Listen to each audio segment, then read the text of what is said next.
Alrighty, welcome back everyone. We just talked about all of the upset alerts all across the country this upcoming week. A lot of top 10 teams that could be in a little bit of trouble this weekend. Definitely some that would totally shake up the college football world. But let's get into my top 15 because this one got a little bit crazy after last weekend where we saw a number of different upsets. We saw A&M go down, Iowa State go down, a lot of top teams, Clemson go down, who I was a little bit too high on, I'll be totally honest. But at the end of the day, let's get into my top 15 as it sits right now because I think it's one of those weeks where we could see another little bit of a shakeup and a couple of these teams play each other. So we will definitely see the shakeup there. But let's get this underway, and I'll start with Boise State. I think they proved a lot to me this week. In the first half, Ashton Jeanty was essentially taken out of this game. Only had 37 yards at halftime, but Maddox Madsen had four passing touchdowns, was moving this offense very, very efficiently. They were able to kind of win this game in spite of all that.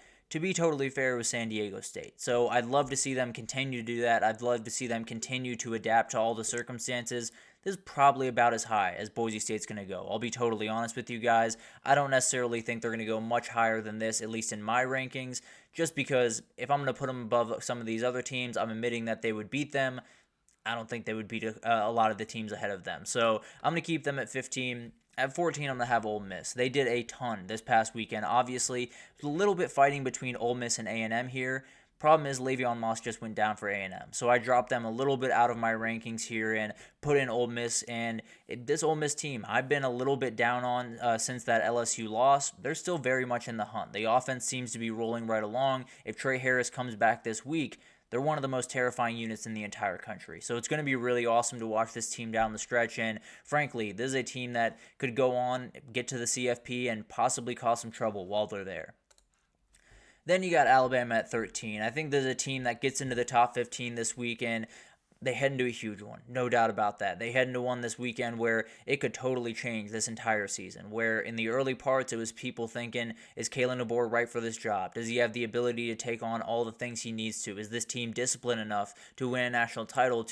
Can this team be the team that ends up winning it? Can this be the team that gets in at 10-2 and then causes a lot of problem, like I just talked about with Ole Miss? So they have every ability to get a lot of things going. If they can get that run game going this upcoming weekend, they're going to be a tough team to deal with and possibly could be the team that we look up at the end of the year. They're sitting in that 8-9 spot, and they cause problems. They beat the number one seed and end up being the team that finds a way to a national title. It sounds kind of crazy right now, but a win this weekend, and a lot of stuff happens for Alabama very quickly.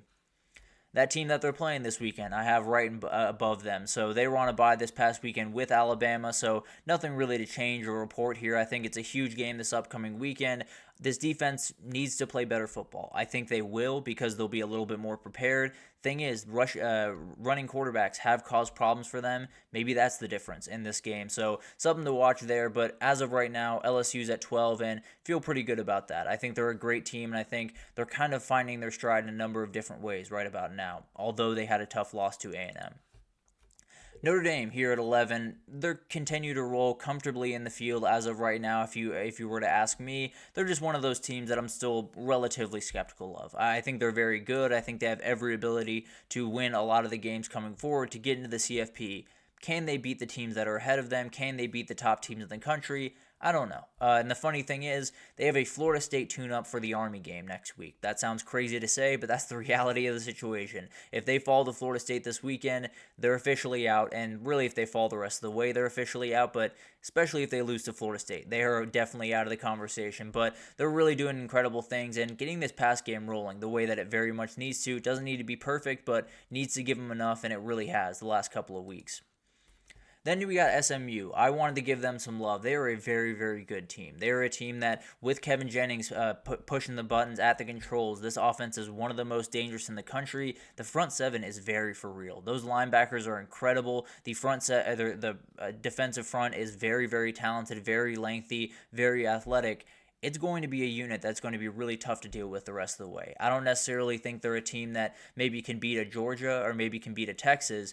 I do think they are a team that can beat pretty much everyone on their schedule, including possible a matchup with Miami at the end of the year. They could be a team that gets a bye in the CFP. As of right now, they look to be about as dangerous as really anyone in the country.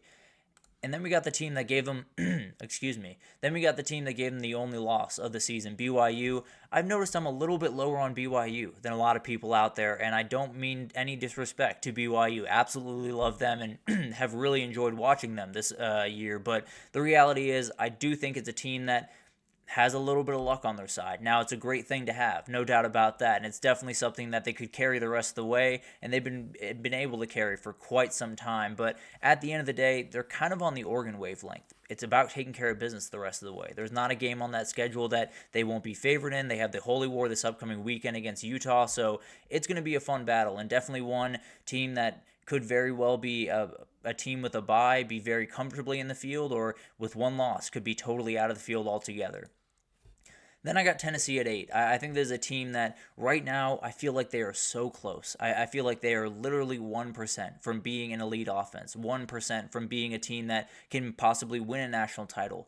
But if you're not going to hit those big plays, you're not going to do that. Just plain and simple. You know, Dylan Sampson is one of the best running backs in the entire country. He is not single-handedly carrying this offense to a national title. It's just not happening. You're going to have to find a way to push the ball downfield, and if Nico can't hit guys, if guys can't catch the ball when he does, it's going to be a problem. So although this defense and run game is as good as you will find across the country, if that pass game doesn't get going, they're probably not going to crack much higher than this number 8 spot. Then I got Penn State at 7. I think there's a team that is coming off a loss that has to be giving you a feeling that's a little bit too familiar right about now. But the reality is the group is still very great. The group is still very talented. The team overall, it still can do really incredible things. They have to find the offensive groove. They have to find a way to spread the ball around. They have to get the run game going against these elite defensive fronts, because if Penn State were to go 11-1, get to the playoff, and then lose in the first round, fans aren't going to be happy. Plain and simple. They're not going to be happy with that. They're going to say the same thing they've been saying for a long time, where when are we going to win that big game? When are we going to win the one that totally changes the way people look at this program? And frankly, I would probably be right there with them. So it's going to be a battle the rest of the way. In Penn State, you got to handle business. You got to get into the dance, and then you probably got to win one if you want the season to be successful. And if they're going to do that, this offense got to get going a lot better than it was last week. Then I got Indiana at 6. I'm sick of disrespecting Indiana. I probably could have put them higher. I'll be totally honest with you guys. But Curtis Rourke is a true Heisman contender in my mind. The defense around Michael Kamara is absolutely ridiculous. D'Angelo Pons on the back end is playing incredible football. This is a very complete team. It's one of the best coached teams in the entire country. They play really complete football. They've won games in a number of different ways. Tends to be a blowout in their direction, but at the end of the day, they've been able to hold teams to nothing. They've been able to win a shootout. They've been able to do things that other teams just haven't been able to do against the same teams that they've played. So I'm going to go with Indiana right now. I wanted to put them higher, I'll be totally honest with you guys, but when I really came down to it, if I said, are they going to be able to beat this team, I couldn't quite do it. And maybe I'm wrong, and I frankly would love to be proven wrong in a lot of these scenarios, but at the end of the day, I was a little bit skeptical as of right now, and we'll see what happens in that Ohio State game. If they win it, they're shooting very, very high up. I can promise you that. I have Texas at 5. I think this is really just they move up because Penn State falls. It's pretty much that simple. They're in a little bit of a weird spot right now. They're still looking for that big-time performance, that possibly Michigan-type performance that we saw earlier in the year. I think they still have it. I think they're a team that could get rolling downhill in November, could be a team that seems to be, in form as they head into the CFP. You got to get a really good win over Florida this upcoming weekend. Obviously, I picked them to do that, but if things go awry again, if they sneak out with a 3-point win, the questions continue to rise around this Texas team. And then I got Miami at 4. This is a team that they're in the tread water part of their season. As we talked about, they have no teams that quote-unquote should beat them. They have teams that can beat them, no doubt about that, including Georgia Tech and Syracuse. Those are the two teams that I'd watch out most for. But this is really just what is the culture and togetherness of this team. It's been incredible thus far. They've been able to go through some really, really tough spots and respond every single time. It's going to be tested pretty much every single week, probably this weekend and definitely at the end of the year against Syracuse. How are they going to respond? They've been great thus far, and again, like we talked about with Oregon, it's just 1 week. 1 week can take all of this away. 1 week can put you in a really weird spot, and 1 week could make you a team that if you lose that ACC championship, you're on the outside looking in. You're wondering what happened to this great season that started so well. I got Georgia at 3. This is a team that drops just a little bit. This is still a great team. There is no doubt about that. The thing is, if Carson Beck's going to make those 1 or 2 mistakes or 3 mistakes in a game, they're not going to be able to beat the elite teams. They're not going to be able to beat Ole Miss this upcoming weekend. They're not going to be able to beat Tennessee. They have to be careful, and they have to make sure that that is something that is at least somewhat figured out. I do think that Carson Beck pushing the ball downfield is not a bad thing. I think he's plenty talented. I think his arm talent is really, really good. Thing is, at a certain point, you got to just take what's in front of you. You got to just take that 5 yards, that 3 yards, and move on to the next down. I think he will be better about that going forward.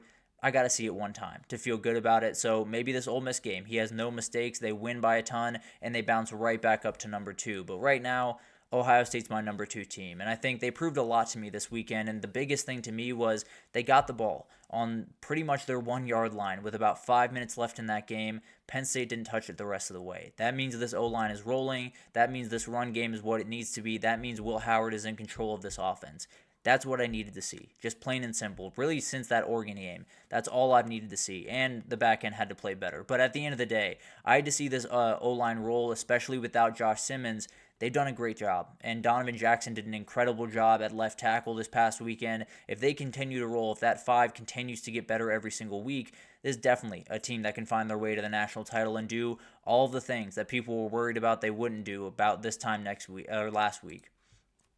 And Oregon's number 1. They continue to solidify themselves as the top team in the nation. Obviously, we talked about it earlier. That can come crashing down pretty quickly. We've seen it happen before this year, and they did face a touch of worries against Michigan this past weekend, but were able to get out with a win, pretty comfortable win, although the last touchdown with 25 seconds, don't know what happened there, but I know some bettors were very happy with you. But at the end of the day, this is a team that absolutely can go undefeated, give yourself a shot at the Big Ten title, and possibly the top seed in the CFP. That is exactly what Oregon wants to do, and it's just about keeping your focus and getting to the finish line there. So, remarkable team, and definitely one that is just setting the pace in the country right about now. So, it's going to be an awesome week. I cannot wait for this thing to really get underway. We will pick that Alabama and LSU game tomorrow. We'll pick a number of big-time games tomorrow, including Miami, Georgia Tech. I'll give you my official prediction there. Michigan, Indiana. I'll give you my official prediction there. So we'll get into a couple more tomorrow, but that'll do it for this edition of the GSMC College Football Podcast, brought to you by the GSMC Sports Network.